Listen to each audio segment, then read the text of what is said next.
சங்கீதாவை நம்ம வழிக்கு கொண்டு வரணும்னு நினைச்ச சிவா கடைசியில் சங்கீதா நம்ம வழிக்கு வரல அப்படின்னு தெரிஞ்சதும் ரெண்டு பேர்த்துக்கும் வாக்குவாதம் ஏற்படுது. அந்த இடத்துல சங்கீதா வந்து அவனை அடிச்சுட்டு போயிடுறா.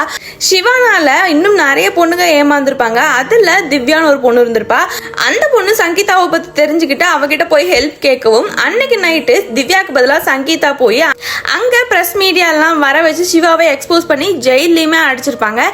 இப்படி இருந்து சங்கீதா தான் இப்படி மாறிட்டா அப்படிங்கிறது விக்ரமுக்கு தெரிஞ்சு உங்க அப்பா பேர் என்ன அப்படி சொல்லி கேட்குறப்ப எங்க அப்பா பேர்லாம் எனக்கு தெரியாது, எனக்கு ஒரு ஆக்சிடென்ட் இருந்துச்சு, அதில் எல்லாத்தையும் மறந்துட்டேன் அப்படி சொல்லி டாக்டர் சொன்னாரு அப்படி சொல்லவும் யார் அந்த டாக்டர் அப்படி சொல்லி கேட்குறப்ப ஜான் சிவாவோட ஃப்ரெண்ட், எனக்கு சிவாவை தவிர வேற எதுவுமே ஞாபகம் இல்லை அப்படி சொல்லி விக்ரம் கிட்ட சொல்றான்.